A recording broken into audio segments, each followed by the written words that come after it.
Vamos começar a estudar a carta enviada à igreja de Tiatira.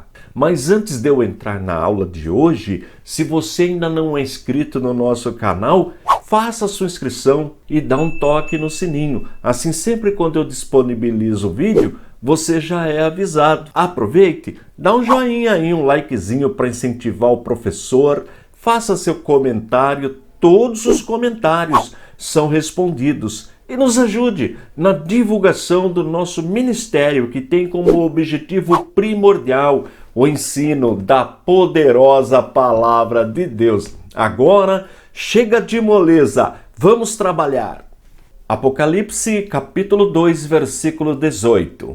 Ao anjo da igreja em Tiatira escreve: estas coisas diz o Filho de Deus, que tem os olhos como chama de fogo e os pés semelhantes ao bronze polido.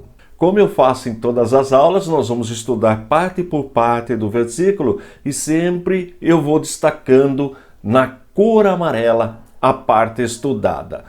Outro detalhe importante, já ia me esquecendo.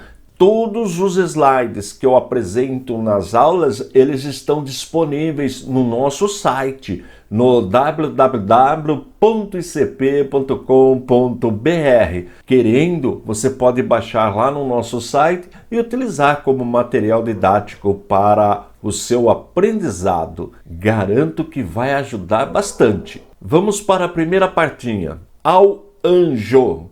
Nós já estudamos, esse termo aparece em todas as cartas e alguns ensinam que o anjo aí é o líder da igreja, o pastor da igreja, o bispo, não importa a nomenclatura, mas se refere ao líder. Já a maioria dos teólogos, também pessoas piedosas, pessoas que têm compromisso com Deus, interpreta como anjos mesmo no sentido literal. Mas como nós já aprendemos, independente da interpretação, uma coisa todos concordam, que existe um poder sobrenatural atuando, ajudando a igreja. E a igreja sem este poder sobrenatural não é igreja. E este poder, ele desceu sobre a igreja no dia de Pentecostes. Trata-se da pessoa do Espírito Santo. O Espírito Santo habita na igreja desde o dia de Pentecostes até hoje. Ele atua na igreja, ele conduz a igreja. E sem este poder sobrenatural, nada nós podemos realizar neste mundo espiritual. Não há possibilidade de combater o reino das trevas sem este poder, o poder do Espírito Santo. E ele, o Espírito Santo, habita na vida de cada cristão autêntico. Tudo isso nós já estudamos. Vamos em frente. Ao anjo da igreja em Tiatira. Toda aula eu repito que existem 3 interpretações. A interpretação literal para a igreja de Tiatira, e realmente esta igreja existiu, isto já foi confirmado pela arqueologia, ciência que desenterra o passado. Existe também a interpretação histórica, onde cada igreja é inserida num período da história. A interpretação muito importante. E também a interpretação para os dias atuais, que significa, representa a igreja como um todo, distribuída em todo o planeta Terra. Quando nós estudarmos os próximos versículos, nós vamos ver as falhas desta igreja e nós encontramos estas mesmas falhas na igreja atual. Daí a importância de estudarmos o livro de Apocalipse. Vamos só ver no mapa onde ficava esta igreja? Como nós já aprendemos, João estava recebendo a revelação na ilha de Patmos. Ele enviou 7 cartas. A primeira delas para a igreja de Éfeso, a segunda para a igreja de Esmina, a terceira para a igreja de Pérgamo. Estas 3 nós já estudamos. Começamos hoje o estudo da carta enviada à igreja de Tiatira e ficarão restando 3 cartas à igreja de Sardes, Filadélfia e Laodiceia. Vamos voltar. Veja que texto importante. Está na carta que Paulo escreveu aos Efésios, capítulo 3, versículo 10. Para que, pela igreja, a multiforme sabedoria de Deus se torne conhecida agora dos principados e potestades nos lugares celestiais. Veja, a multiforme sabedoria de Deus. Este é o papel da igreja. E para que a igreja cumpra esse trabalho, mostre essa sabedoria de Deus, depende necessariamente da pessoa do Espírito Santo. É Ele que nos ajuda, é Ele que nos orienta. O Espírito Santo é o mestre da igreja. Vamos em frente. Ao anjo da igreja em Tiatira, escreve.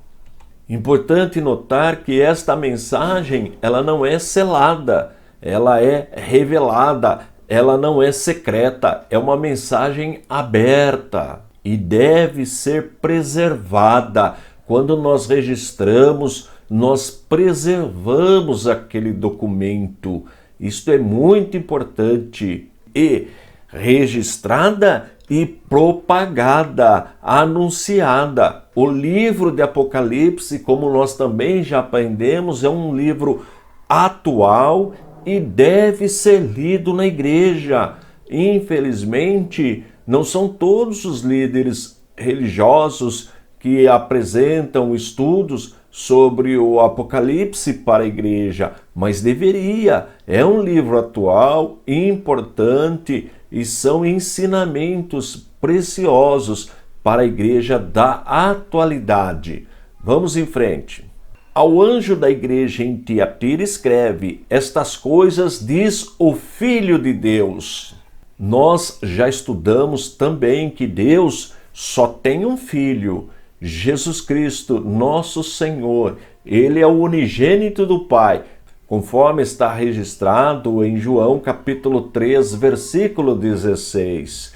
Unigênito do Pai, ou seja, o único da mesma espécie, da mesma substância, Deus de Deus. Portanto, Jesus Cristo é Deus. É a doutrina da Trindade que nós também já estudamos. Nós cremos em um único Deus, mas encontramos três pessoas na divindade. A pessoa do Pai, como está registrado em Filipenses capítulo 2, versículo 11, a pessoa do Filho, como está registrado na primeira carta de João, capítulo 5, versículo 20, e a pessoa do Espírito Santo, conforme está registrado em Atos dos Apóstolos, capítulo 5, versículos 13 e 4. Essa é a doutrina da Santíssima Trindade. Somos monoteístas. Cremos em um único Deus, mas não tem como negar a existência das três pessoas, a pessoa do Pai, a pessoa do Filho e a pessoa do Espírito Santo. Portanto, Jesus é da mesma substância, da mesma espécie, Deus de Deus, Ele é Deus. Mas aí, de repente, alguém poderia perguntar: então nós não somos filhos de Deus, já que Deus só tem um filho?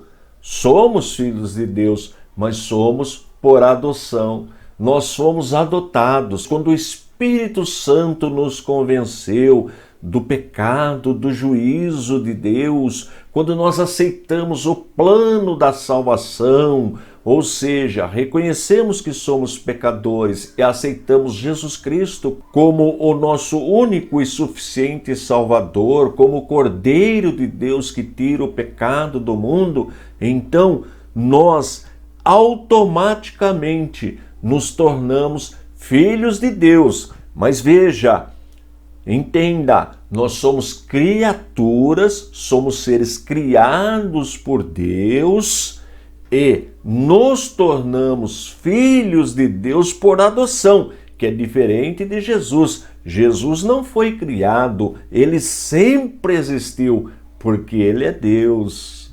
Isso é muito importante. Como diz o texto, estas coisas diz o Filho de Deus, o único Filho de Deus, o unigênito, o único da mesma espécie. Essa doutrina ela é muito importante, Portanto, nós somos sim filhos de Deus, mas nunca se esqueça disso, por adoção. Vamos em frente. Ao anjo da igreja em Tiatira escreve: estas coisas diz o Filho de Deus, que tem os olhos como chama de fogo. Olha que detalhe importante. Este olhos como chama de fogo é simbólico. E o que significa? Jesus agora, após a sua glorificação, depois da sua morte, ressurreição e glorificado, ele atua agora como juiz. Portanto, ele tem o poder, que é um atributo da divindade, a onisciência, de visitar, de conhecer o mais profundo do nosso ser, a nossa alma. E com estes olhos, como chama de fogo, ele coloca tudo claro, enxerga tudo. Você sabe do que eu estou falando? Jesus conhece o teu interior, conhece o meu interior. Nada nós conseguimos esconder de Jesus, porque ele tem olhos como chama de fogo, penetrante. Nada escapa do olhar de Jesus. Vamos em frente. Ao anjo da igreja em Tiatira escreve: estas coisas diz o Filho de Deus, que tem os olhos como chama de fogo e os pés semelhantes ao bronze polido. Este pedacinho apareceu em Apocalipse no 1º capítulo, versículo 15. Nós já estudamos o significado dos pés semelhantes ao bronze polido. Mostra a santidade de Deus. Também a justiça de Deus, o julgamento contra o pecado. Não há salvação sem a santificação, porque Deus é santo. É isto que significa estes pés semelhantes ao bronze polido. A santidade de Deus, a justiça de Deus. E o cristão deve procurar a santificação. Ela faz parte da salvação. Nós já aprendemos que a salvação é dividida em 3 partes: justificação, regeneração e santificação. Se faltar um destes elementos, não é salvação. Portanto, o cristão deve buscar a santificação. E só existem 3 formas para alcançarmos a santificação. O sangue de Jesus nos purifica de todo pecado, portanto nos santifica. A regeneração que acontece em nossas vidas pelo poder do Espírito Santo. Sem a pessoa do Espírito Santo não há santificação.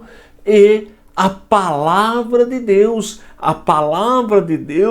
ela nos purifica, ela nos santifica. Eu não me auto-santifico, eu dependo destes 3 elementos que são espirituais e divinos para alcançar a minha santificação. Daí a importância de lermos, estudarmos, nos alimentarmos diariamente com a palavra de Deus e ficar atento à voz do Espírito Santo.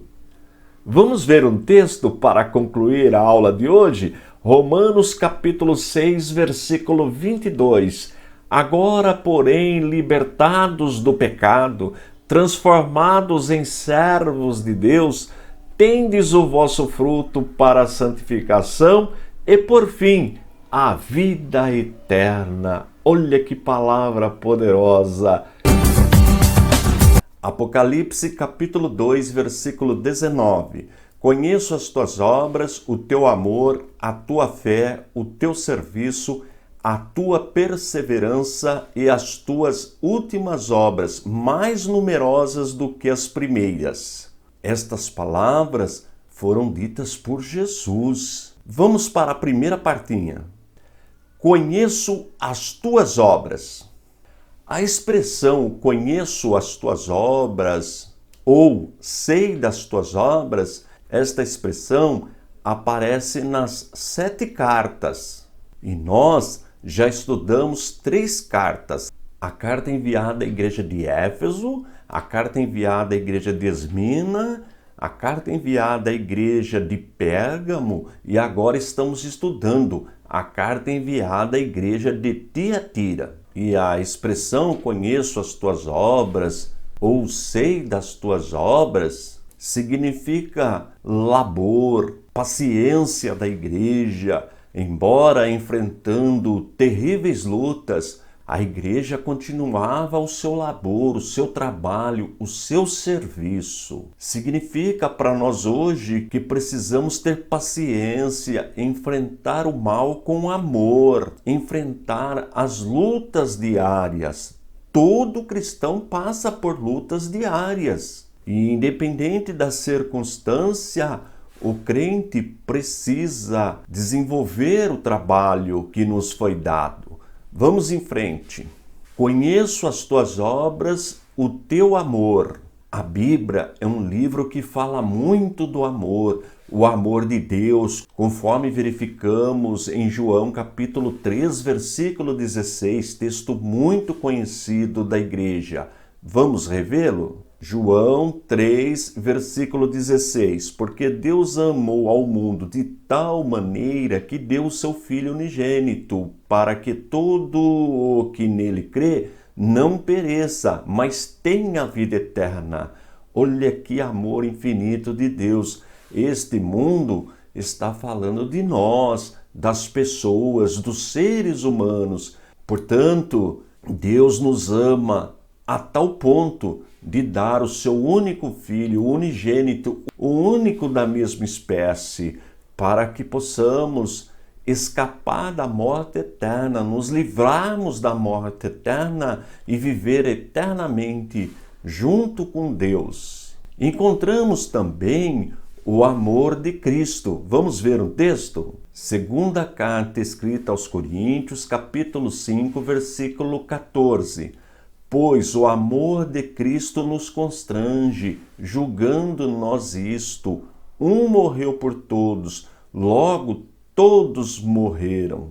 Todos nós, cristãos, somos sensibilizados, constrangidos pelo amor que Deus tem por nós, pela sua igreja, a ponto de pagar o preço da nossa salvação com o seu próprio sangue. Daí a expressão de João Batista: eis o Cordeiro de Deus que tira o pecado do mundo. Tem também o amor humano. Vamos ver um texto? Mateus capítulo 25, versículo 35. Porque tive fome e me destes de comer, tive sede e me destes de beber, era forasteiro e me hospedastes. Está falando do verdadeiro cristão que está sempre pronto para ajudar os oprimidos, os pobres. O cristão deve colocar em prática esse amor pelas obras. E esta ajuda aos necessitados, aos oprimidos, é o papel da igreja. A igreja precisa atuar nesta área também. Quantas pessoas não foram libertas, estavam escravizadas pelo pecado, mas pelo Espírito Santo que conduz a igreja, estas pessoas são resgatadas, são ajudadas e passam a ter uma nova vida. Este é o amor do homem. Foi o Espírito Santo que colocou este amor em nossos corações. É reconhecido também por Jesus. Estas palavras do capítulo 25, versículo 35 do Evangelho, segundo escreveu Mateus, foram também ditas por Jesus. E o amor a si mesmo. Você sabia que nós precisamos nos amarmos? Vamos verificar um texto? Efésios capítulo 5, versículo 29. Porque ninguém jamais odiou a própria carne, antes a alimenta e dela cuida, como também Cristo o faz com a igreja. A igreja, ela é o corpo de Cristo, é o organismo de Cristo. E Jesus nos ama. E nós nos amamos também. Precisamos cuidar deste tabernáculo, que é o templo do Espírito Santo. Isto também é importante para o nosso desenvolvimento na obra do Senhor. Nós dependemos deste corpo para realizar a obra do Senhor. Portanto, precisamos cuidar dele, como diz o texto. Vamos em frente. Conheço as tuas obras, o teu amor, a tua fé. A Bíblia nos ensina em Hebreus capítulo 11, versículo 6, que é impossível agradar a Deus sem fé. Vamos ver o texto? Hebreus capítulo 11, versículo 6. De fato, sem fé é impossível agradar a Deus, porquanto é necessário que aquele que se aproxima de Deus creia que ele existe e que se torna galardoador dos que o buscam. Vamos ver mais um texto? Na primeira carta que Paulo escreveu a Timóteo, no primeiro capítulo, versículo 2. A Timóteo, verdadeiro filho na fé, graça, misericórdia e paz da parte de Deus Pai e de Jesus Cristo, nosso Senhor. Nós, como cristãos, precisamos gerar filhos. O crente não pode ser estéril no sentido espiritual, e é pela fé que nós geramos filhos para o Senhor. Quantos filhos na fé você tem? Olha aí que pergunta interessante, fica para a sua reflexão. Vamos ver mais um texto, Gálatas capítulo 5, versículo 6. Porque em Cristo Jesus nem a circuncisão, nem a incircuncisão tem valor algum, mas a fé que atua pelo amor. Olha que texto maravilhoso. Vamos em frente. Conheço as tuas obras, o teu amor, a tua fé, o teu serviço. E qual é o serviço da igreja? Deus nos escolheu para prestar um serviço, e o serviço que nós prestamos, nenhuma outra organização é capaz. Só a igreja tem este poder de realizar este serviço, porque a igreja tem a pessoa do Espírito Santo. O Espírito Santo habita na igreja. Portanto, o Espírito Santo habita na vida de cada crente para prestar um serviço para o Senhor. E que serviço é este? Evangelizar as pessoas, levar a palavra de Deus para as pessoas e, mais do que isso, ajudar também os pobres, os necessitados, os órfãos, as viúvas e todos aqueles que necessitam da nossa ajuda. E a igreja que age desta forma, ela está demonstrando o verdadeiro amor. Esta parte social, ela também é importante na igreja, não pode ser deixada de lado. Vamos em frente. Conheço as tuas obras, o teu amor, a tua fé, o teu serviço, a tua perseverança. Perseverar é mais do que ter paciência. Além de ter paciência, é suportar as perseguições, as lutas diárias que nós enfrentamos. Não pode ser crente só no monte, só na alegria. Não, existem momentos que nós estaremos no vale, na luta, na tribulação. E aí precisamos colocar esta paciência em prática. Infelizmente, muitos vêm para a igreja só em busca de realizações materiais, de sucesso financeiro e tantas outras coisas. E quando chega a primeira luta, já desanima, abandona o evangelho, porque não é um verdadeiro cristão. O verdadeiro cristão, independente da luta que sobrevier, ele sempre estará tendo paciência, perseverança no Senhor, confiando que o Senhor está com ele. Vamos em frente. Conheço as tuas obras, o teu amor, a tua fé, o teu serviço, a tua perseverança e as tuas últimas obras, mais numerosas do que as primeiras. Precisamos sempre melhorar. Normalmente a pessoa chega na igreja, não conhece a palavra de Deus, ainda não conhece a missão da igreja, não conhece as doutrinas da nossa fé, da fé cristã, mas vai desenvolvendo, vai crescendo, vai melhorando, vai evoluindo. E sempre o trabalho atual do crente tem que ser melhor do que o trabalho que realizou no passado. É isto que Jesus está reconhecendo. E Jesus está elogiando a igreja.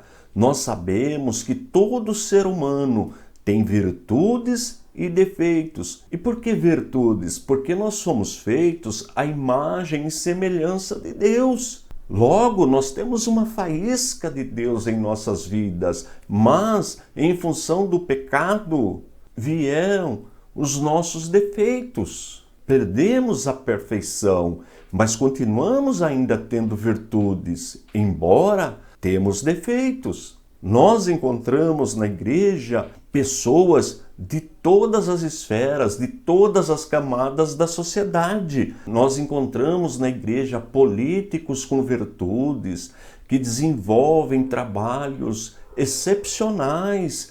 Nós encontramos militares na igreja que também desenvolvem um papel importante para ajudar a sociedade. Nós encontramos empresários, nós encontramos educadores, médicos, advogados, juízes, encontramos também trabalhadores. Em todas as camadas sociais, nós encontramos pessoas com virtudes, servindo a Deus. Daí Jesus elogiar a igreja.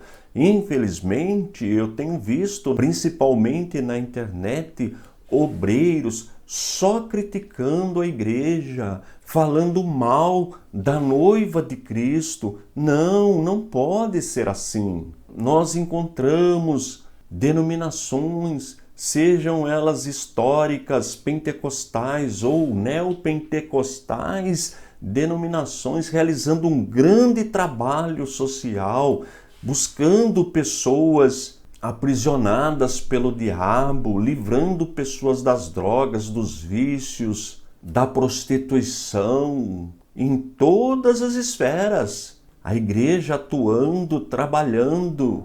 E precisamos reconhecer estes trabalhos. Temos defeito?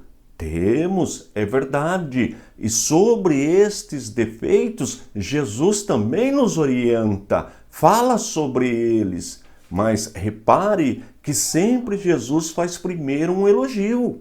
E não é diferente com a igreja no nosso país. Olha quanto trabalho a igreja brasileira vem realizando, quantas pessoas foram transformadas, libertas e hoje estão servindo ao Senhor. Tudo isso é fruto do trabalho da igreja e tudo isso é reconhecido por Jesus, a nossa atuação. Agora, encontramos também os defeitos. E o defeito desta igreja de Tiatira, ele era grave. E Jesus não deixou de alertar a igreja sobre este defeito. Apocalipse capítulo 2, versículo 20.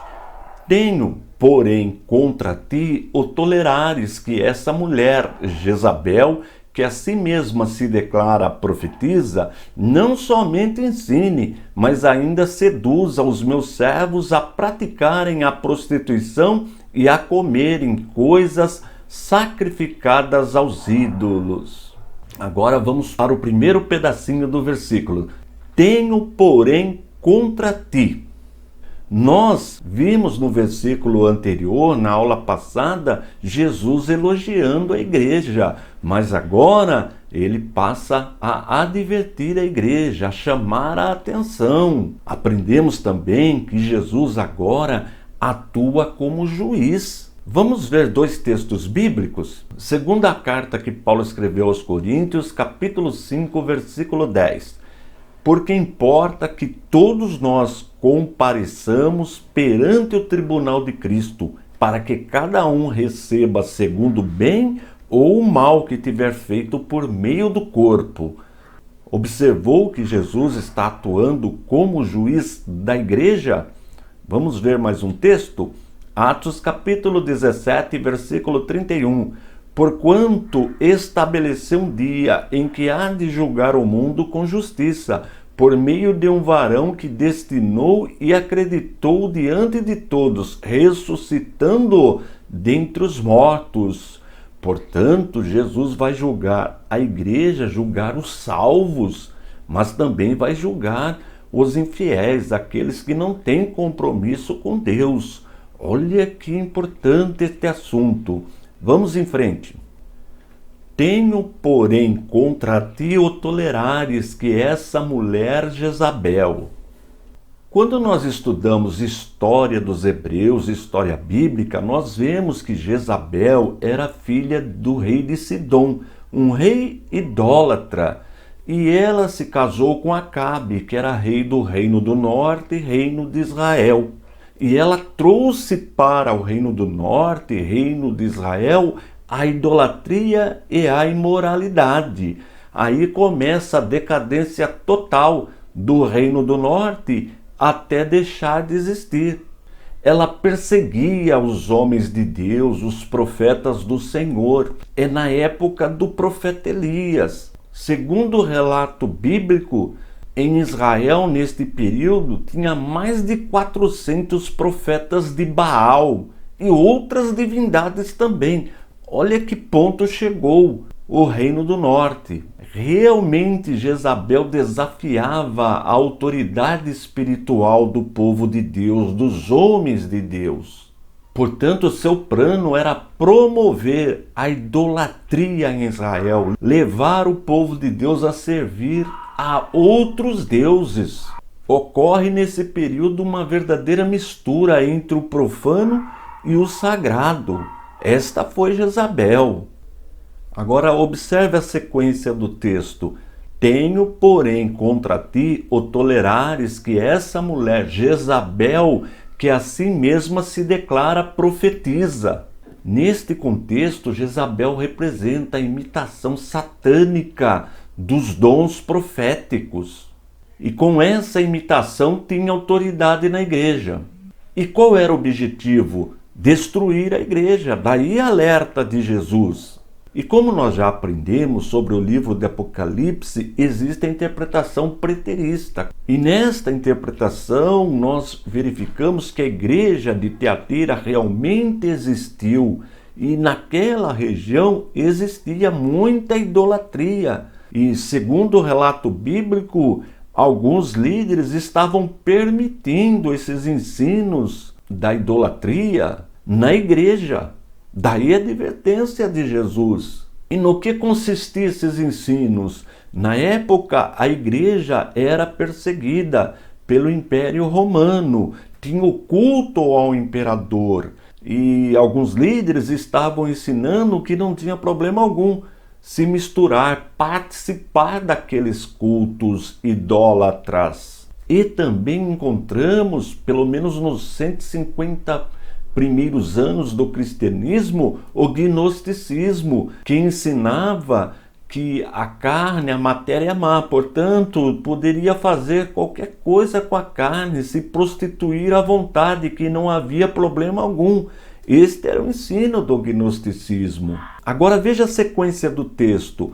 Tenho, porém, contra ti o tolerares que essa mulher Jezabel, que a si mesma se declara profetiza, não somente ensine, mas ainda seduza os meus servos a praticarem a prostituição. Quando nós pegamos a interpretação histórica, aquela que coloca cada igreja numa fase da história, nós vamos encontrar também na história esse período onde a igreja se envolve com a política da época, com o Império Romano e traz a idolatria para dentro da igreja. E temos também a interpretação para a igreja dos nossos dias, distribuída em todo o mundo. E lógico que não podemos generalizar, porque a igreja é santa, mas encontramos atualmente na igreja alguns líderes ensinando idolatria para o povo. Na verdade, são falsos mestres que levam o povo à idolatria, a mistura do sagrado com o profano. Vamos ver o final. Tenho, porém, contra ti o tolerares, que essa mulher, Jezabel, que a si mesma se declara profetiza, não somente ensine, mas ainda seduza os meus servos a praticarem a prostituição e a comerem coisas sacrificadas aos ídolos. Como eu disse, não podemos generalizar porque a igreja é santa, a igreja foi comprada pelo precioso, sagrado sangue de Jesus. Agora, não podemos esquecer que a salvação ela é dividida em 3 partes. Faltando uma destas partes não é salvação. E quais são elas? A justificação alcançada pela morte expiatória de Jesus, pelo seu precioso sangue, a regeneração, que é o novo nascimento, que é uma atuação do Espírito Santo na vida do crente, e a santificação. Santificação significa ter uma vida separada, distante do pecado. E como nós alcançamos a santificação? Veja que os 3 elementos, a justificação, a regeneração e a santificação, são divinos. No caso da santificação, por meio do sangue de Jesus, como nós já aprendemos, pela regeneração, que é a obra do Espírito Santo, e pela palavra de Deus. Daí a importância de nos alimentarmos diariamente com a palavra de Deus. Mas, infelizmente, por descuido de alguns, nós encontramos em nosso meio, atualmente, líderes enganando o povo, levando o povo à mistura do sagrado com o profano. E este era o pecado de Jezabel. Eu já ensinei aqui que pior do que a prostituição é a idolatria. E por quê? Porque o idólatra vai servir a outros deuses. Não tem como ele ser atendido mais pelo Senhor, porque passa a adorar divindades pagãs. Veja o caso de Davi. É verdade, ele cometeu um adultério, foi responsável pela morte de Urias, mas buscou arrependimento no Senhor e alcançou misericórdia. A prova disso é o Salmo 51. Já quando nós observamos o relato de Salomão, a Bíblia diz que ele foi servir aos deuses de suas mulheres, sacrificou oferendas a deuses de suas mulheres. Que sabe qual era esse tipo de sacrifício? Sacrifício de crianças. Olha que situação que chegou Salomão, porque misturou o profano com o sagrado. Este é o alerta que o livro de Apocalipse nos dá. Este é o alerta que o justo juiz está nos dando nesse versículo 20. Este é o alerta para a igreja dos nossos dias. Cuidado com estes líderes que estão trazendo para a igreja ensinamentos que desagradam a Deus, levando o povo à idolatria, a se envolver com coisas sacrificadas aos ídolos. Mas, claro, repito, não podemos generalizar, mas é nosso dever ficarmos atentos com o pecado da idolatria e da prostituição. Apocalipse capítulo 2, versículo 21. Dei-lhe tempo para que se arrependesse, ela, todavia, não quer arrepender-se da sua prostituição. Vamos para a primeira parte. Dei-lhe tempo para que se arrependesse. Como nós vimos nos versículos anteriores e nesse também, quem continua falando é Jesus, agora glorificado. O arrependimento é um termo comum no livro de Apocalipse e trata-se da conversão da alma. Não é apenas uma decisão humana. Por exemplo, uma pessoa decide fazer um regime, é uma decisão humana. Decide praticar exercícios, decisão humana. Decide a roupa que quer se vestir, enfim, são todas decisões humanas, o que é diferente do arrependimento na Bíblia. Trata-se, como eu disse, da alma do ser humano, do processo de conversão. Claro que também nós devemos cooperar, porque quando nós somos impactados pela palavra de Deus, quando o Espírito Santo fala conosco, nós precisamos tomar uma atitude de aceitar ou não. E quando nós aceitamos, aí nós passamos pelo processo da conversão, onde entra o arrependimento bíblico. Outro detalhe importante salientar é que todos os seres humanos são chamados por Deus para o arrependimento. Repito, todos os seres humanos são chamados para o arrependimento e sem arrependimento não há salvação. Vamos ver um texto para confirmar o que foi dito até agora?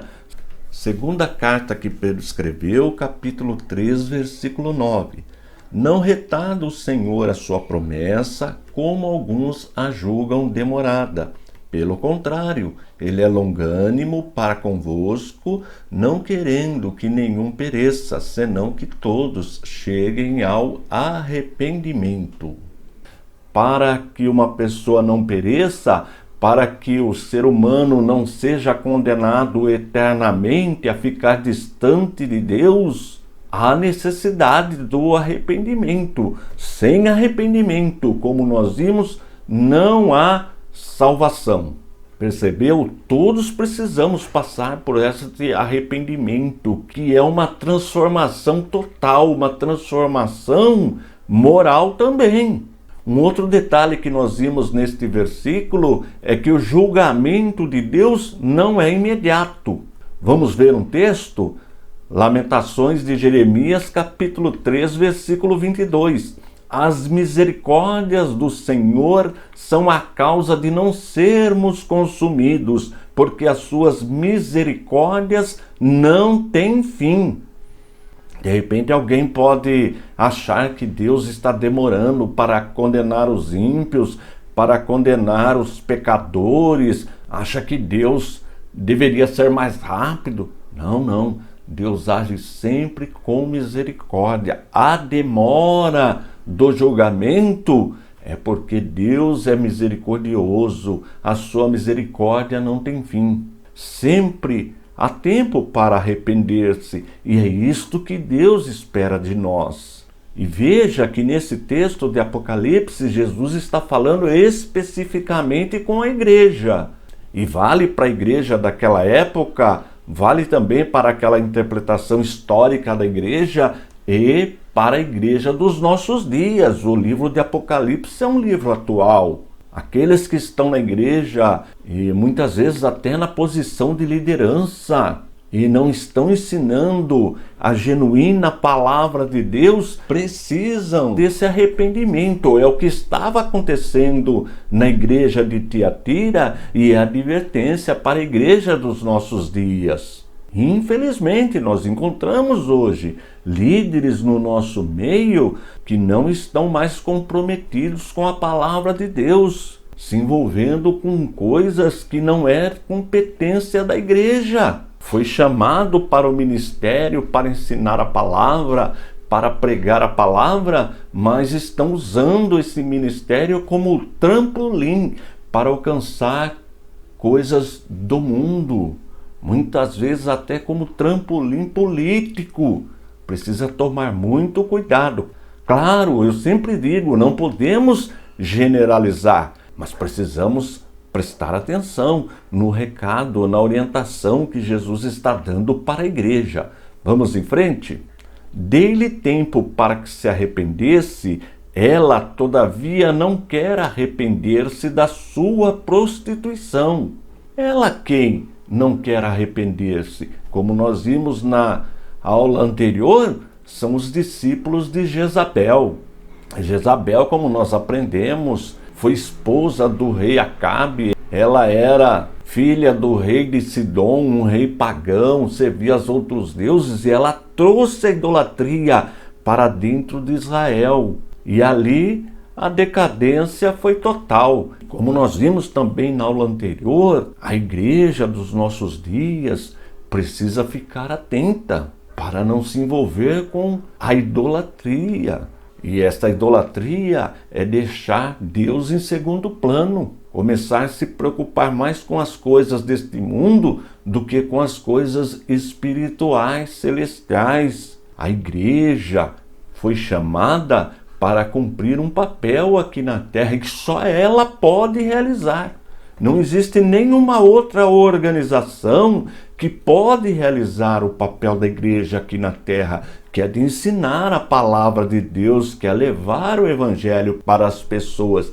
Mas quando ela se envolve com a prostituição, com as coisas deste mundo, com a idolatria, ela deixa de realizar a sua missão e compromete o organismo. Por exemplo, no caso do gnosticismo que nós aprendemos na aula passada, eles achavam que a questão espiritual, a vida espiritual não tem nada a ver com a vida material, com o nosso corpo. Portanto, como o corpo é má, a matéria é má, eles ensinavam que o crente, o cristão, podia viver de qualquer forma, não tinha compromisso com a moralidade. Este era o pecado da igreja de Tiatira. Claro que não eram todos, mas existia. Como eu sempre digo, a igreja é uma bênção, a igreja é a noiva de Cristo, a igreja é santa, mas você sabe disso.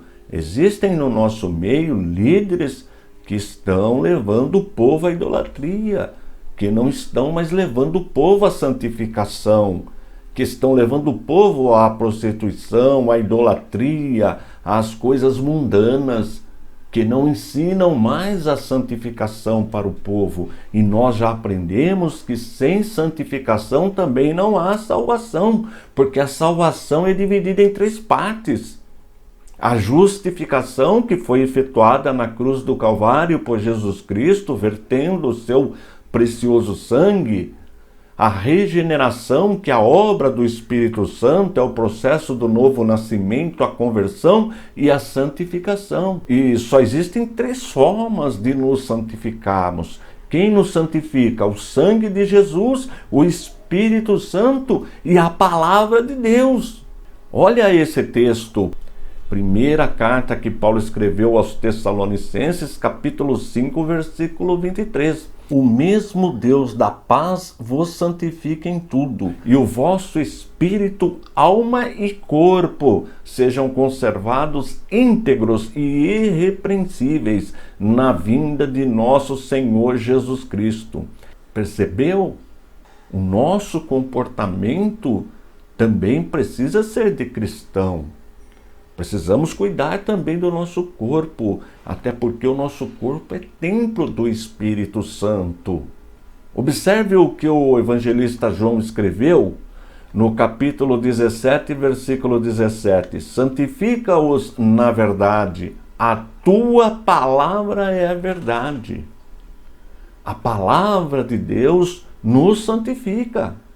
Daí a importância de meditarmos diariamente, de nos alimentarmos diariamente com a palavra de Deus. Apocalipse capítulo 2, versículo 22. Eis que apróstro de cama, bem como em grande tribulação os que com ela adulteram, caso não se arrependam das obras que ela incita. Vamos para a primeira parte. Eis que apróstro de cama. Nós já aprendemos na aula anterior sobre Jezabel, esposa do rei Acabe.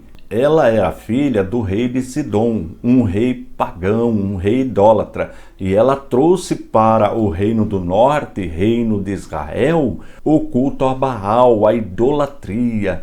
E ela incentivava este tipo de culto com o objetivo de destruir a fé no Deus verdadeiro, perseguia os homens de Deus, os profetas de Deus. E esse texto, como nós também já aprendemos, é no sentido figurado. Por quê? Porque nós encontramos na igreja de Tiatira falsos líderes que estavam ensinando idolatria para o povo.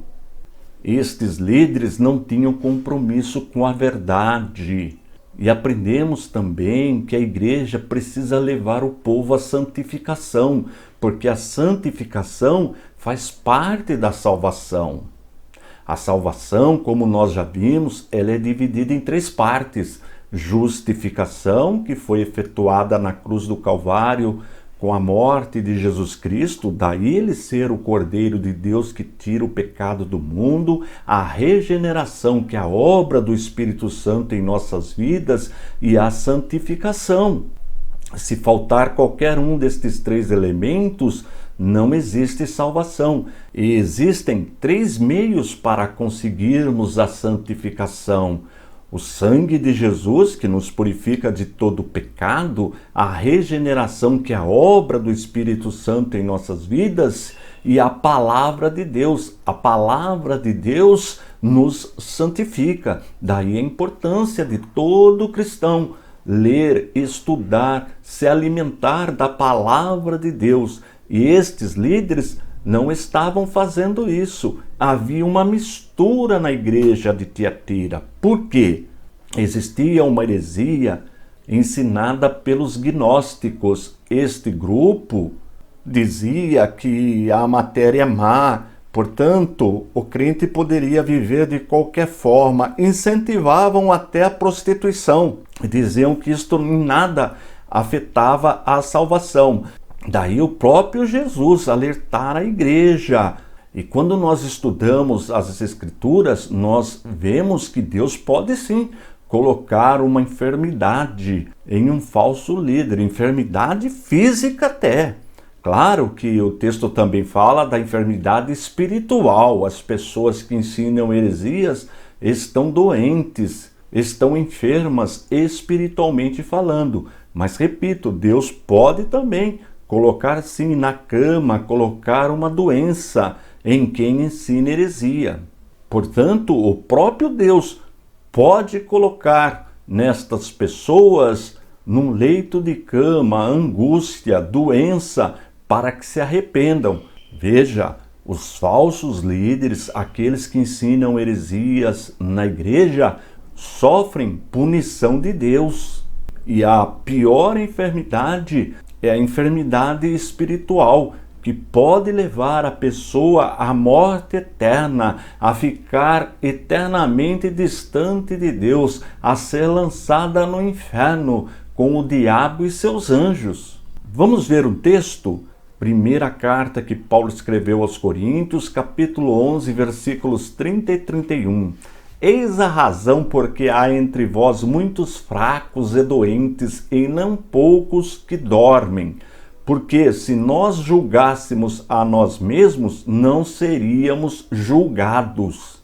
E como nós temos observado em todas as aulas, a interpretação do livro de Apocalipse, ela é para a igreja daquela época que ficava na Ásia Menor, a igreja de Tiatira. Tem também a interpretação histórica, onde esta igreja se encaixa no período das trevas, e a igreja dos nossos dias, a igreja atual. E quando nós observamos o cenário, e não precisa ir longe para observarmos estes falsos líderes, basta olhar para a igreja no Brasil. Claro que não podemos generalizar, até porque a igreja é santa, a igreja é a noiva do Cordeiro, mas nós encontramos sim, no nosso meio, infelizmente, líderes que estão levando o povo à prostituição espiritual, à idolatria, usando os púlpitos com objetivo próprio, para alcançar, de repente, uma posição política, uma posição na sociedade, bens materiais. Esquecem estes falsos líderes que a palavra de Deus foi escrita com objetivo espiritual, foi escrita para a redenção da humanidade, para resgatar a humanidade da condenação eterna. Vamos continuar o texto? Eis que há prostro de cama, bem como em grande tribulação, os que com ela adulteram. Todos os estudiosos do livro de Apocalipse concordam que é uma tribulação, nesse caso, tribulação espiritual. porque estão adulterando, levando o povo de Deus ao engano, ensinando heresias para o povo. Não falam mais da santificação, da separação do pecado, acham que tudo é normal. Veja que a Jezabel histórica, ela se prostituía e levava outros para a prostituição. Nesse caso, trata-se da prostituição espiritual, misturar o sagrado com o profano. Você sabe do que eu estou falando. O crente precisa ter esse discernimento, tomar muito cuidado com os falsos líderes, homens que não têm compromisso com a palavra de Deus. Veja o que diz o texto que Paulo escreveu aos Colossenses, capítulo 3, versículos 5 e 6. Fazei, pois, morrer a vossa natureza terrena, prostituição, impureza, paixão lasciva, desejo maligno e avareza, que é idolatria. Por estas coisas é que vem a ira de Deus sobre os filhos da desobediência. Observou o que o texto chama de idolatria? Prostituição, impureza, paixão lasciva, desejo maligno e avareza, que é idolatria. A igreja é santa, a igreja é separada, a igreja precisa viver distante do pecado. Olha que alerta para a igreja atual. Vamos em frente. Eis que apróstolo decama, bem como em grande tribulação os que com ela adulteram, caso não se arrependam das obras que ela incita. Não tenha dúvida disto, os juízos de Deus são justos. Claro que nós sabemos que Deus é misericordioso, Deus sempre dará tempo para que haja arrependimento. Aliás, este é o desejo de Deus, que todos se arrependam, mas aqueles que estão na igreja ensinando heresias para o povo, se não se arrependerem, sofrerão o juízo de Deus, que é a morte eterna. Serão lançados no inferno com o diabo e seus anjos. Precisamos ter muito cuidado com as coisas sagradas, com as coisas de Deus. Principalmente as advertências dadas por Jesus no livro de Apocalipse. Como eu sempre digo, o livro de Apocalipse é um livro super atual, deve ser lido nas igrejas, o povo precisa aprender. Apocalipse capítulo 2, versículo 23. Matarei os seus filhos, e todas as igrejas conhecerão que eu sou aquele que sonda mentes e corações, e vos darei a cada um segundo as vossas obras. Vamos para a primeira parte deste versículo. Matarei os seus filhos. E quem são os filhos de Jezabel, que Jesus está falando que vai matar? São aqueles que ensinam heresias nas igrejas. Neste período eram os gnósticos. Eles ensinavam que o nosso corpo é matéria e é mau. Portanto, o crente poderia fazer o que quisesse com o corpo, se prostituir, não haveria problema algum. Mas, como nós temos aprendido, a vida do crente tem que ser santa. Santa no sentido de separado do pecado, porque, como nós já aprendemos em outras aulas, a salvação é dividida em 3 partes. Se faltar uma parte, não é salvação. E quais são estas partes? Justificação, regeneração e santificação. E também já aprendemos como o crente consegue alcançar a santificação. Existem 3 meios. O sangue de Jesus nos purifica de todo o pecado, o Espírito Santo em nossas vidas, Ele que nos genera, Ele que nos orienta, e a Bíblia, a palavra de Deus. A palavra de Deus funciona como luz, como bússola para seguirmos em frente. Daí a importância de todo cristão meditar na palavra de Deus. Agora, esses filhos aqui do texto Se observarmos o contexto, trata-se dos filhos de Jezabel, ou seja, falsos líderes, falsos pastores que ensinam heresias nas igrejas, que comprometem, que misturam o sagrado com o profano, dizendo que o crente pode viver de qualquer forma, que isso em nada afeta a nossa salvação. Precisamos tomar muito cuidado com estes líderes. Claro que não podemos generalizar, porque a igreja é santa, a igreja nasceu com a descida do Espírito Santo no dia de Pentecostes e continua o seu trabalho. O Espírito Santo continua guiando a igreja, mas infelizmente nem todos que se dizem cristãos têm compromisso com a palavra de Deus. E nem todos os pastores têm compromisso com a palavra de Deus. Daí, repito, a importância de examinarmos sempre as Sagradas Escrituras. Vamos ler um texto? Esse texto foi lido na aula anterior, Colossenses capítulo 3, versículos 5 e 6. Fazei, pois, morrer a vossa natureza terrena, prostituição, impureza, paixão lasciva, desejo maligno e a avareza, que é idolatria. Por estas coisas é que vem a ira de Deus sobre os filhos da desobediência. Portanto, a morte que Jesus está falando é a morte eterna, ficar eternamente distante de Deus, ser lançado no lago de fogo, junto com o diabo e seus anjos. Esta é a morte que a Bíblia chama de segunda morte. Precisamos tomar muito cuidado. Vamos em frente. Matarei os seus filhos e todas as igrejas conhecerão que eu sou aquele que sonda mentes e corações. Nós já aprendemos que Jesus, ele é Deus, ele é 100% homem e 100% Deus. O único ser com duas naturezas, uma natureza divina e uma natureza humana. E agora Jesus, já glorificado, está fazendo uso dos atributos da divindade. E neste caso, o atributo da onisciência. Só Deus conhece os nossos pensamentos, a nossa mente, o nosso coração. É isso que o texto está falando. Portanto, se Jesus sonda mentes e corações, ele só pode ser Deus. Olha que coisa maravilhosa.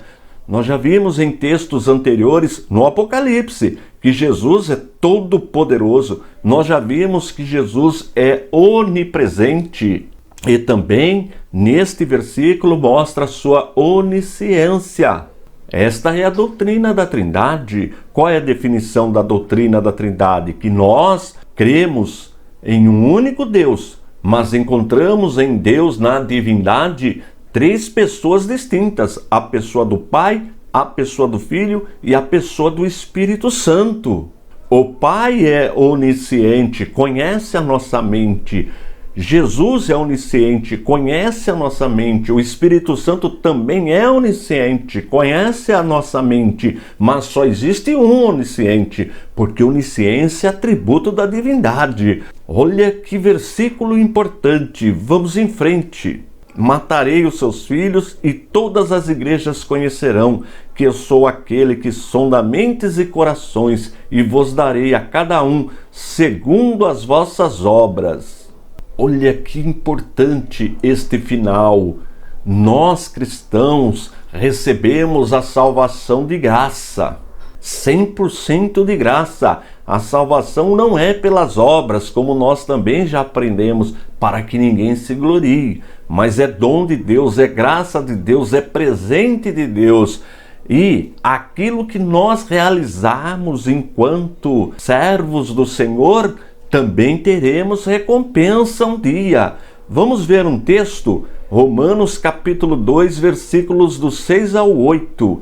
Que retribuirá a cada um segundo o seu procedimento, a vida eterna aos que, perseverando em fazer o bem, procuram glória, honra e incorruptibilidade, mas ira e indignação aos faciosos, que desobedecem à verdade e obedecem à injustiça.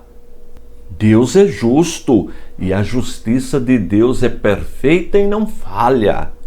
Tudo aquilo que nós realizarmos para o Senhor, Ele também retribuirá.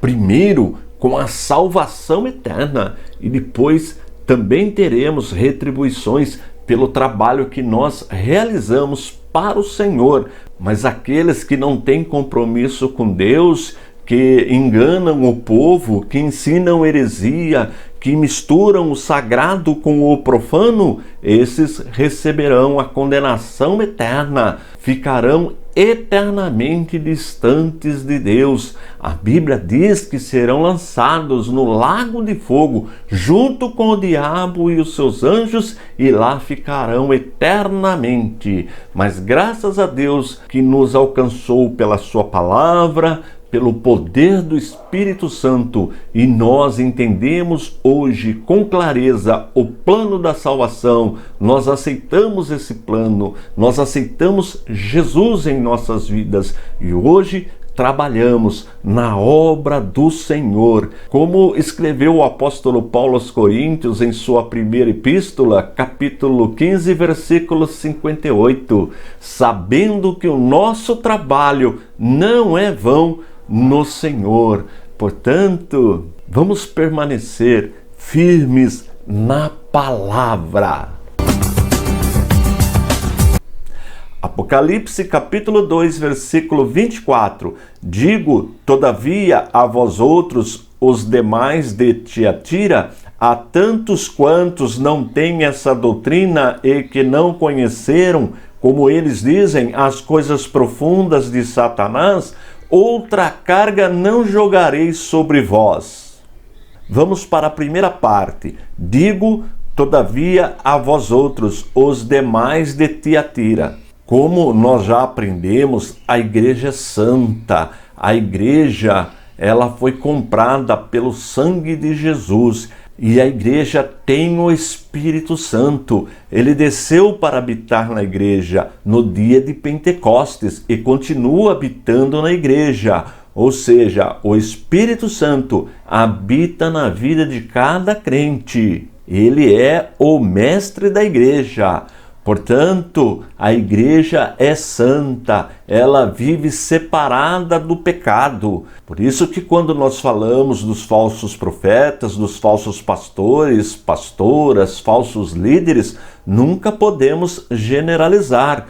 Como nós observamos nesse texto, Jesus advertiu a igreja, disse que aqueles que estavam ensinando heresias iam passar pela segunda morte, que é a morte eterna. Mas parte da igreja não estava envolvida com esta heresia, com a heresia dos gnósticos. Viu o texto? Digo, todavia, a vós outros, os demais de Tiatira. Sempre nós vamos encontrar na igreja pessoas tementes a Deus, pessoas que têm compromisso realmente com a palavra do Senhor. E este ensino vale para a igreja atual. A igreja no Brasil, por exemplo, é uma bênção. Está crescendo, está trabalhando, está evangelizando, fazendo missões. É verdade que existem alguns no nosso meio que são hereges, que não ensinam a palavra de Deus, mas não são todos. Já os que temem a Deus, vamos ver o que Jesus disse na sequência? Digo, todavia, a vós outros, os demais de Tiatira, a tantos quantos não têm essa doutrina e que não conheceram, como eles dizem, as coisas profundas de Satanás. Veja, Jesus está chamando a doutrina dos gnósticos como doutrinas profundas de Satanás. E que doutrina era esta?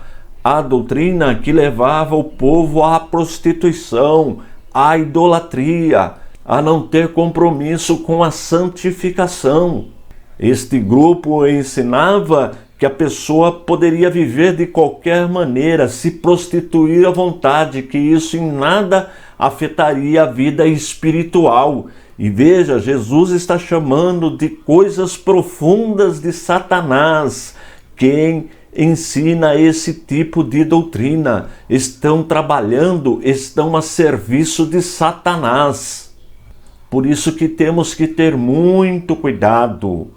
Em quase toda aula eu digo que sem santificação não há salvação, porque a santificação faz parte da salvação. A salvação, repito, é dividida em 3 partes. A justificação, efetuada na cruz do Calvário, com a morte de nosso Senhor e Salvador Jesus Cristo, Ele pagou o preço da nossa salvação. A regeneração, que é a conversão, obra efetuada pelo Espírito Santo em nossas vidas, e a santificação.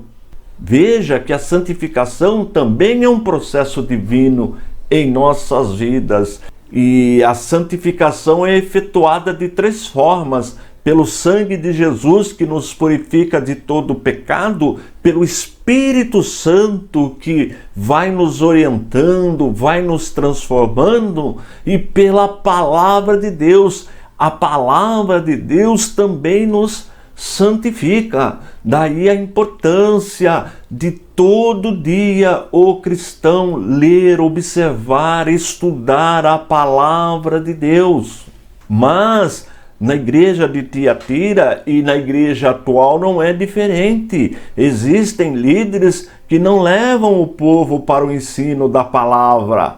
Ensinam heresias, coisas que não têm absolutamente nada a ver com o evangelho. Nós já aprendemos que a Bíblia, a palavra de Deus, foi escrita para a nossa redenção. Independente da pessoa ser próspera, estar bem financeiramente ou não. Não é este o propósito da palavra de Deus.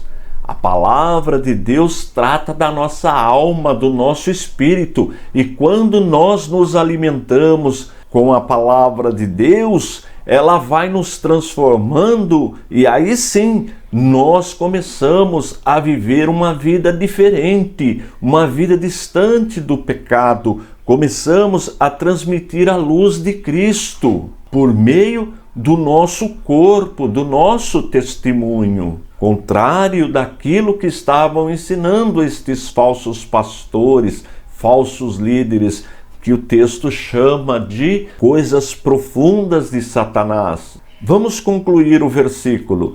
Digo, todavia, a vós outros, os demais de Tiatira, a tantos quantos não têm esta doutrina e que não conheceram, como eles dizem, as coisas profundas de Satanás, outra carga não jogarei sobre vós.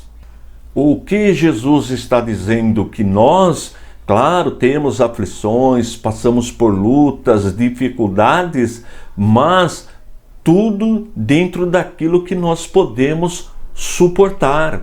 Mas aqueles que ficam ensinando heresias para o povo serão oprimidos por Deus, sofrerão cargas, sofrerão até mesmo doenças físicas. Pode chegar a esse ponto, mas pior do que isso, sofrerão a morte eterna, que é ficar eternamente distante de Deus. Portanto, se você estiver passando por uma dificuldade, por uma luta, pode ter certeza que Jesus vai te dar vitória e você terá forças para vencer esta luta, esta dificuldade. O importante é ficar firme na palavra do Senhor, nos ensinos transmitidos pelas Sagradas Escrituras. Apocalipse capítulo 2, versículo 25. Tão somente conservai o que tendes até que eu venha. Quem está falando é Jesus, agora glorificado.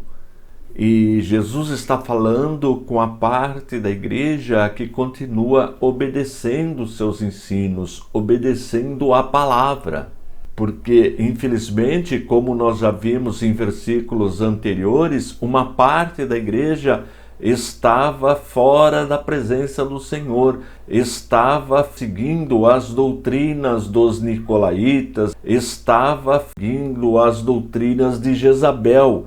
E que doutrinas eram estas? Doutrinas de Satanás. Estava levando o povo à prostituição. Tudo isso nós já vimos em aulas anteriores. Hoje o versículo é curtinho, eu dividi em duas partes. Vamos estudar a primeira parte. Tão somente conservai.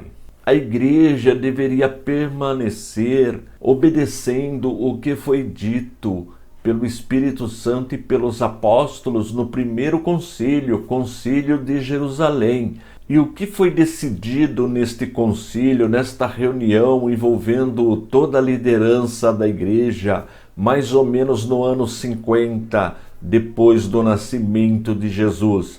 Vamos verificar? Atos capítulo 15, versículos 28 e 29.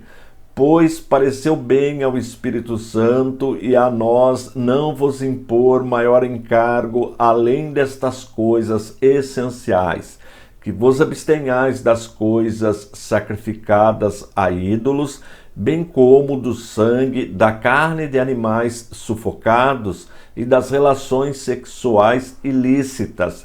Destas coisas fareis bem se vos guardardes. Saúde. Observou? Eram coisas simples. Ficar longe da idolatria, ficar longe de coisas sacrificadas aos ídolos, do culto do imperador, da prostituição, do sangue de animais. Isto foi decidido no Concílio de Jerusalém, mais ou menos no ano 50. É chamado concílio a reunião onde está presente toda a liderança da igreja. E neste concílio foi feito um documento com o que nós acabamos de ler. E neste documento constava como deveria ser o comportamento dos gentios, que é diferente do comportamento do povo judeu. O povo gentil tem uma regra especial. E é isto que foi decidido. E este documento, esta ata, esta carta foi distribuída para todas as igrejas. Já o livro de Apocalipse foi escrito mais ou menos no ano 90. Logo, os irmãos da igreja de Tiatira sabiam o que Jesus estava falando, sobre o que Jesus estava falando neste texto. Vamos em frente. Tão somente conservar o que tendes até que eu venha. Eles achavam que a volta de Jesus estava próxima. E como nós sabemos disto? Vamos ler o que Paulo escreveu aos Coríntios no capítulo 15, versículos 51 e 52. Eis que vos digo um mistério, nem todos dormiremos, mas transformados seremos todos, no momento, no abrir e fechar de olhos, ao ressoar da última trombeta, a trombeta soará, os mortos ressuscitarão incorruptíveis, e nós seremos transformados. Quando nós observamos esse texto, percebemos que a igreja aguardava a volta de Jesus naquela época. Ocorre que o tempo de Deus é diferente do nosso tempo, mas uma coisa nós temos certeza, podemos garantir, que a volta de Jesus está muito próxima. E nós vamos compreender porque ela está próxima estudando o livro de Apocalipse, versículo por versículo. Mas na frente você vai entender o que eu estou falando. Olha esse texto que Paulo escreveu aos Tessalonicenses. É a primeira carta que Paulo escreveu aos Tessalonicenses, capítulo 4, versículo 15. Ora, ainda vos declaramos, por palavra do Senhor isto, nós, os vivos, os que ficarmos até a vinda do Senhor, de modo algum precederemos os que dormem. Esta carta foi escrita por volta do ano 51, e o texto que eu li aos Coríntios por volta do ano 54. Então, estes documentos circulavam na igreja. tanto a carta do Concílio de Jerusalém, onde ditava as normas para o comportamento dos gentios convertidos, e também estas cartas falando da volta de Jesus. E o versículo 25 do capítulo 2, Jesus está falando que eles deveriam permanecer, conservar nos ensinos, em tudo que eles haviam aprendido, conservar o que eles tinham, que era a obediência da palavra. Jesus está falando com aqueles da igreja que obedeciam aos ensinamentos. E esta observância, esta obediência deveria ser até a volta de Jesus. Portanto, a igreja de hoje, que aguarda a volta de Jesus, deve obedecer estes ensinamentos. Estas regras que foram documentadas para nós, gentios, que tivemos um encontro com Cristo, devem ser obedecidas até a volta de Jesus. Apocalipse capítulo 2, versículo 26. Ao vencedor que guardar até o fim as minhas obras, eu lhe darei autoridade sobre as nações. Vamos para a primeira parte do versículo. Ao vencedor. Este termo, ao que vencer, vencedor, ele é muito comum nas cartas que nós estamos estudando. As 7 cartas enviadas às igrejas da Ásia Menor. Vencedor aí significa aquele que dá atenção, que ouve e que obedece, coloca em prática as palavras, as recomendações de Jesus registradas na carta. É, como nós já vimos, aquele que não se envolve com o culto de Jezabel e seus discípulos, ou seja, não se envolve com a idolatria, não se envolve com as coisas deste mundo, que fica atento à palavra de Deus. Este é vencedor. Vamos verificar um texto na segunda carta que Paulo escreveu aos Tessalonicenses, capítulo 2, versículo 13. Entretanto, devemos sempre dar graças a Deus por vós, irmãos amados pelo Senhor, porque Deus vos escolheu desde o princípio para a salvação, pela santificação do Espírito e fé na verdade. Observou? Deus já nos escolheu, nós já somos vencedores e nos escolheu para a salvação, e a salvação, como eu tenho dito em todas as aulas, nunca se esqueça disto, ela é dividida em 3 partes, se faltar qualquer uma delas, não é salvação. São elas a justificação, efetuada na cruz do Calvário pelo nosso Senhor e Salvador Jesus Cristo, onde Ele paga a nossa salvação com o seu próprio sangue, pelo Espírito Santo que nos convence que somos pecadores, nos convence da morte e do juízo divino, e pela santificação. E só existem 3 meios para alcançarmos a santificação: o sangue de Jesus, que nos purifica de todo pecado, o Espírito Santo que habita em nós, vai trabalhando em nossas vidas, e a palavra de Deus. A palavra de Deus ilumina o nosso caminho, como registrou o salmista no Salmo 119, versículo 105. Ela é lâmpada para os nossos pés. Daí a importância do cristão ler a palavra de Deus, estudar a palavra de Deus constantemente, todos os dias. É isto que o texto está nos ensinando. Vamos ver mais um texto? Segunda carta que Paulo escreveu aos Coríntios, capítulo 3, versículo 18. E todos nós, com o rosto desvendado, contemplando como por espelho a glória do Senhor, somos transformados de glória em glória na sua própria imagem, como pelo Senhor o Espírito. Está vendo a atuação de Deus em nossas vidas?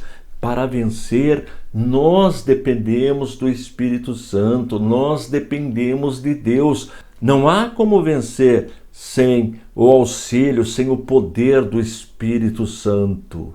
É impossível. Vamos em frente.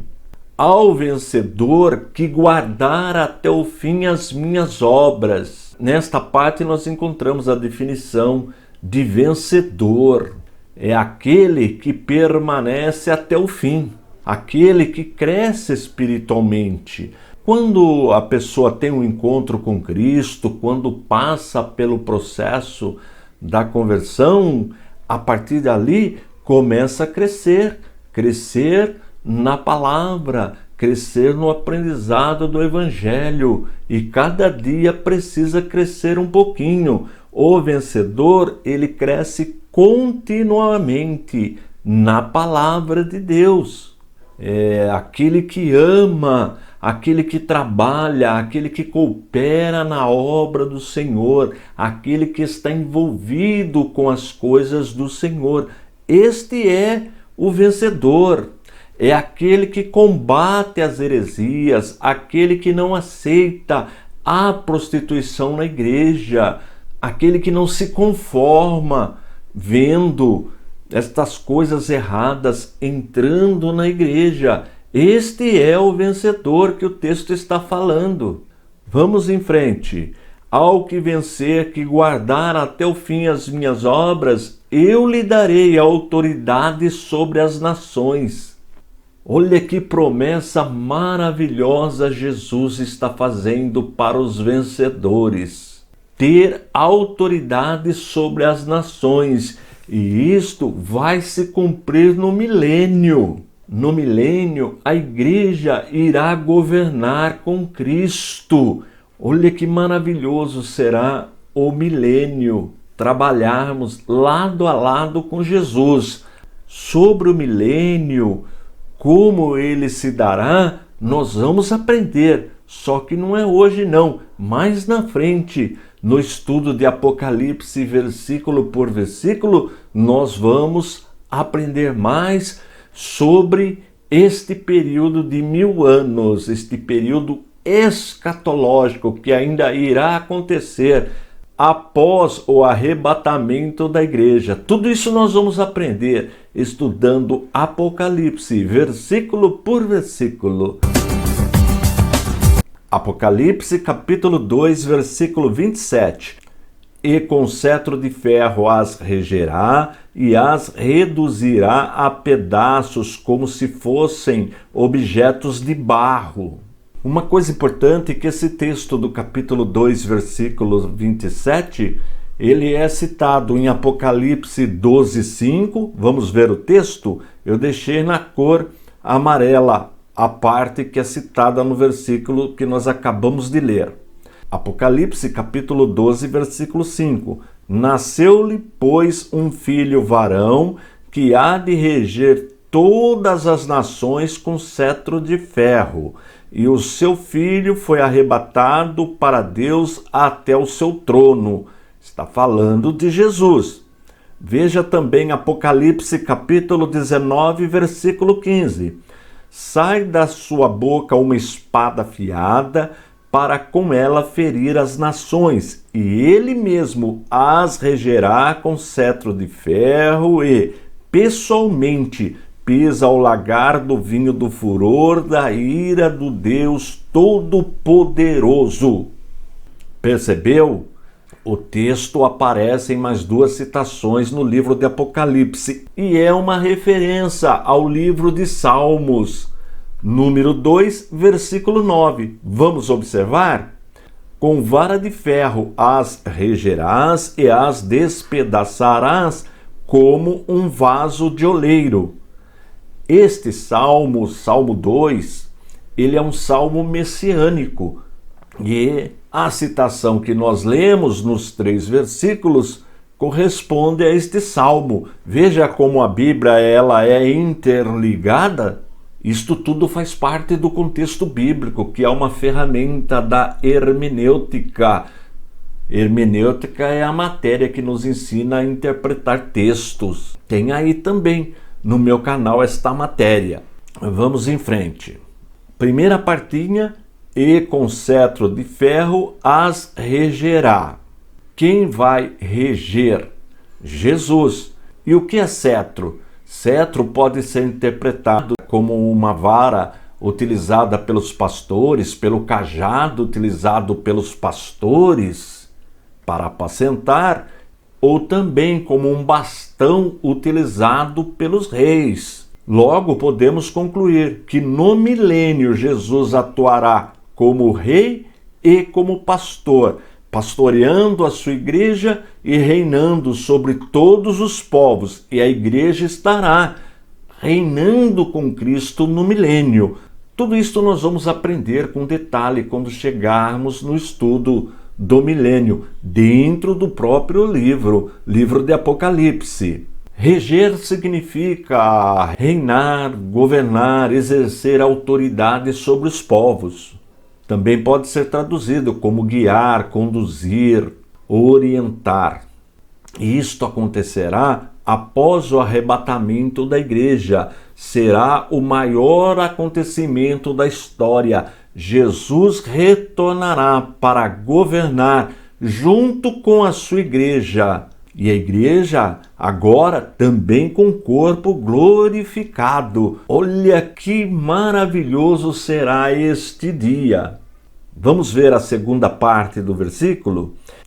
E com cetro de ferro as regerá e as reduzirá a pedaços como se fossem objetos de barro.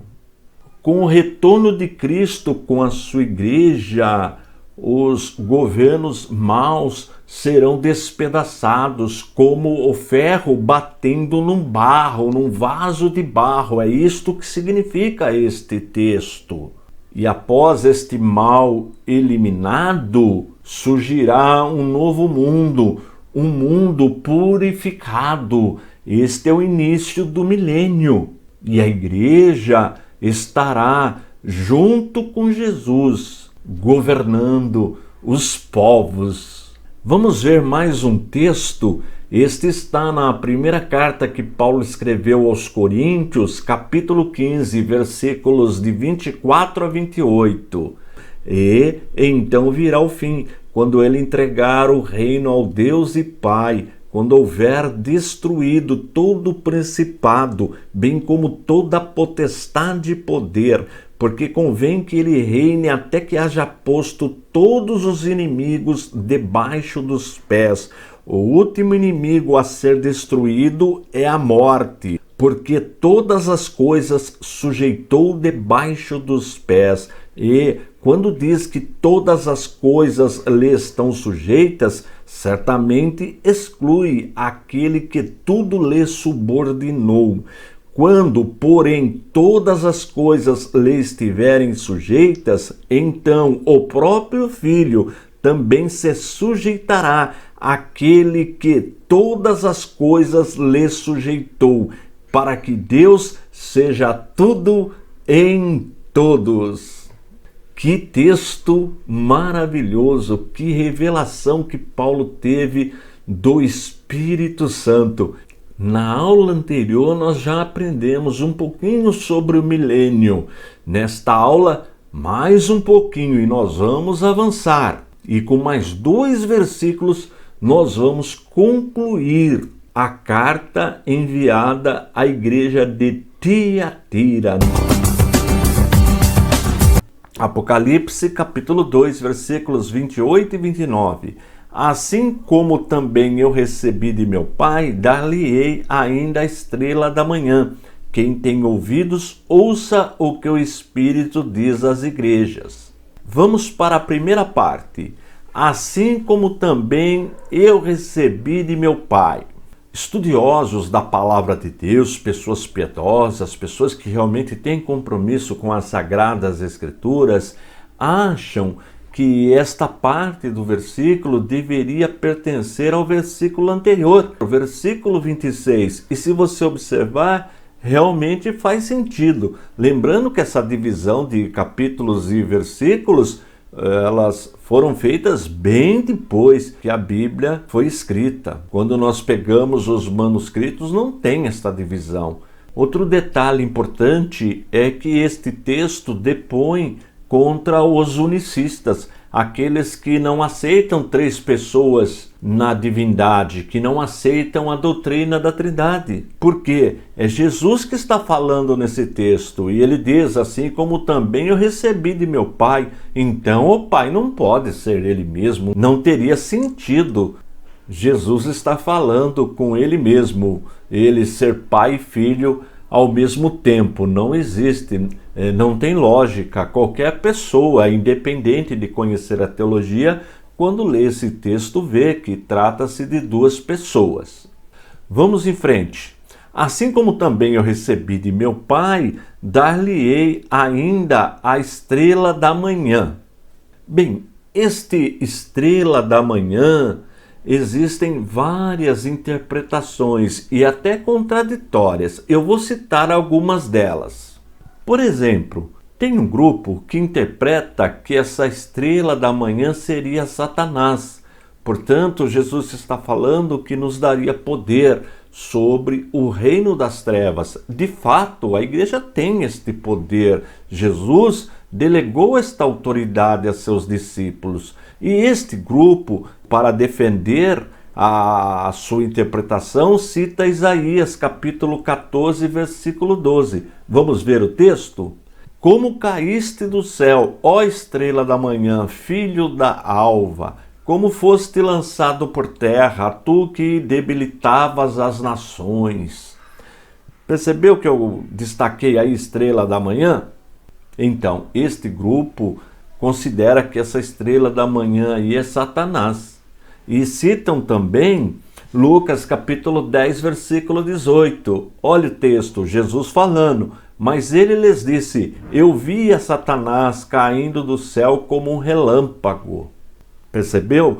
Então o grupo interpreta como essa estrela da manhã sendo Satanás, e Jesus dando esta autoridade, dando este poder para a igreja. É uma das interpretações. Vamos ver outra? Outra interpretação cita Daniel capítulo 12, versículo 3. Vamos ver o texto?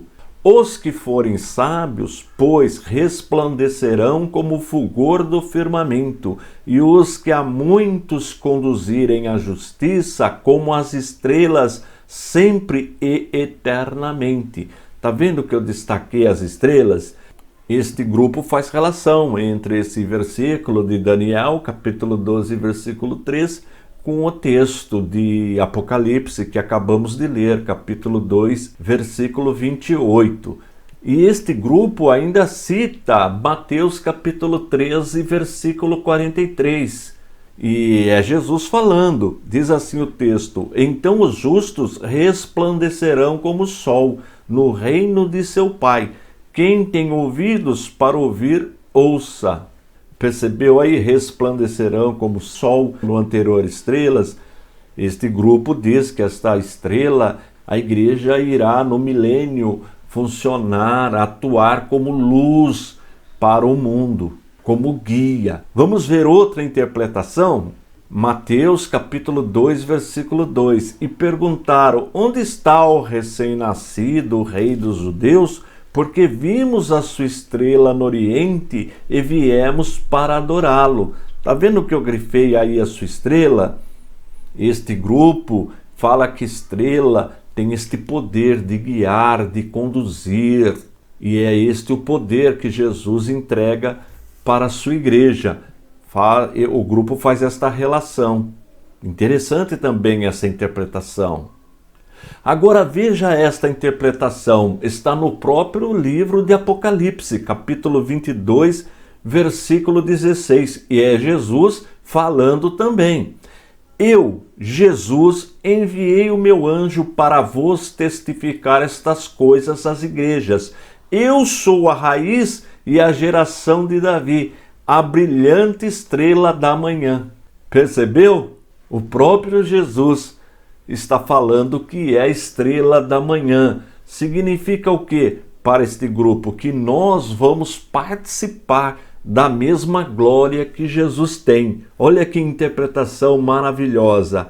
Todas elas têm um certo fundamento e nós temos liberdade para escolher a interpretação, desde que ela não fira a palavra de Deus. Vamos em frente? Assim como também eu recebi de meu Pai, dar-lhe-ei ainda a estrela da manhã. Quem tem ouvidos, ouça o que o Espírito diz às igrejas. Bem, aí nós concluímos os 29 versículos do 2º capítulo. E esta expressão, quem tem ouvidos, ouça o que o Espírito diz às igrejas, ela é citada em todas as cartas. E nós já aprendemos que só pode ouvir o que o Espírito Santo diz quem realmente é salvo, quem realmente é igreja. O mundo não pode ouvir a voz do Espírito Santo. Só os que estão firmes, ligados em Jesus, conseguem ouvir a voz do Espírito Santo, porque o Espírito Santo habita na igreja. Logo, o Espírito Santo habita na vida do crente, do cristão autêntico, genuíno, servo de Jesus. É importante guardar isto. Só quem pode ouvir a voz do Espírito Santo é a igreja. O mundo não consegue ouvir a voz do Espírito Santo. Na próxima aula, nós vamos começar o estudo da carta que foi enviada para a igreja de Sardo. Não vai perder a próxima aula. E continue me ajudando na divulgação do nosso ministério, que tem como objetivo primordial o ensino da poderosa palavra de Deus. Estou indo embora. Forte abraço e fique na paz de nosso Senhor e Salvador Jesus Cristo.